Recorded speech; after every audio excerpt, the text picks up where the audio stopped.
Cutting miters and bevels on the table saw seems simple, but it's so easy to mess up if you don't get things just right.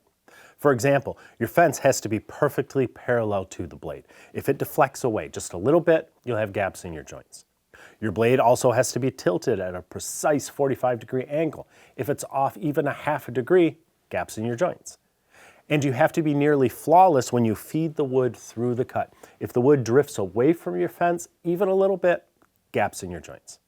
Oh yeah, then there's also the risk of dangerous kickback when an offcut gets stuck beneath the tilted blade. This one shot through the wall like an arrow.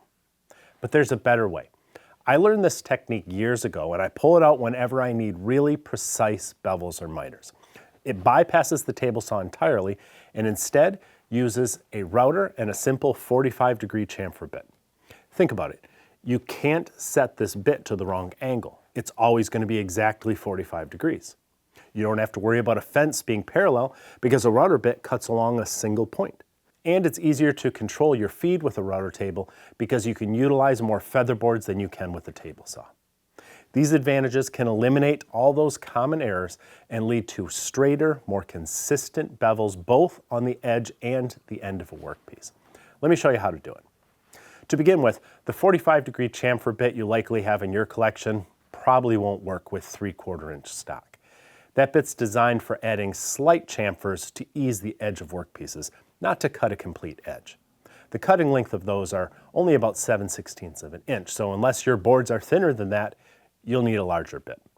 This one has more than an inch of cutting length, so it'll handle 3/4 inch material and even 1 inch thick stock. Admittedly, it's a bigger, more expensive hunk of metal than the other bit, but since bevels and miters are very common cuts, I think the larger bit is worth the investment. Now let's talk setup. Since this bit is capable of removing the entire edge from a workpiece, I have to consider how the fence will guide the board on the exit side of the cut. For example, if the bit removes too much on the edge, a gap will appear between the fence and what remains of the board. At the beginning of the cut, this won't matter much because the uncut portion of the board is still running against the infeed side of the fence, and that'll support the workpiece.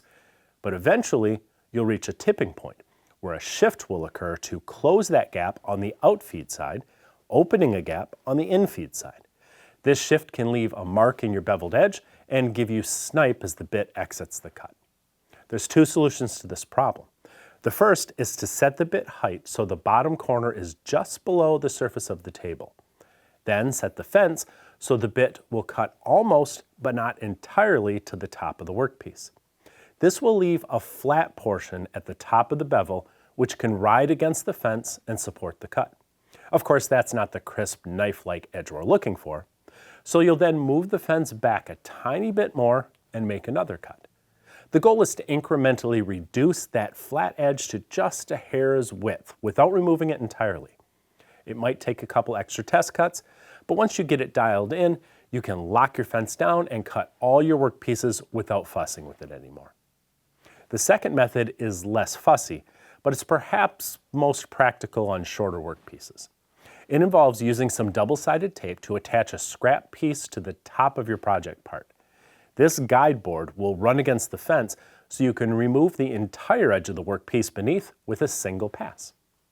Note how both of these methods also lead to crisper cuts. Here I'm cutting across the grain on some veneered plywood, removing the entire edge. This is a worst case scenario for tear out because that thin outer veneer is so delicate, and you can see how I got fuzzy fibers along the sharp edge. But if I employ our first method, which left that tiny blunt edge, I don't disturb that delicate veneer and my cut is crisper.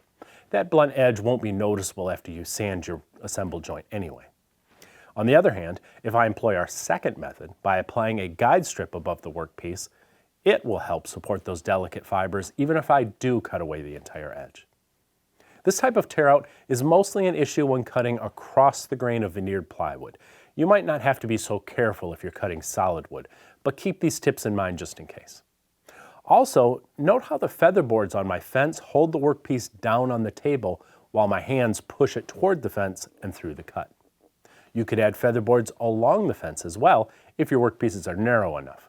As I said, the ability to apply consistent pressure with feather boards wherever you need them is one of the biggest advantages of using the router table instead of a table saw.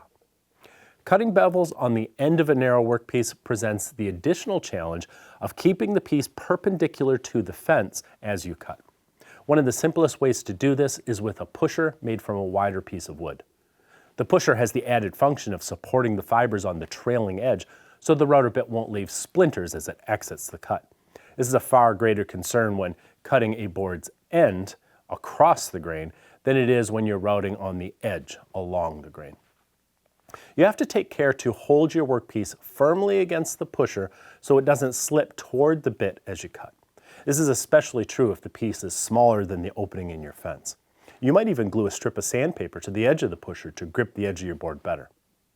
With proper care, you can make very accurate cuts using a router table instead of a table saw. It really upped my woodworking game. Try it for yourself. Now here's something else worth trying. You've seen me talk about M-Power Diamond Stone sharpening stations in the past. I love them because everything is included, so you don't have to hunt around for what you need.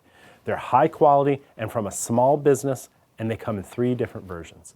The SB1 is the most compact, but it still features 2 diamond grits on a double-sided stone and a snap-on leather strap that will take you up to 1800 grit. The SB2 also has 2 grits, but they're permanently mounted side by side, and they include 2 leather strap covers for even finer honing, up to 5000 grit.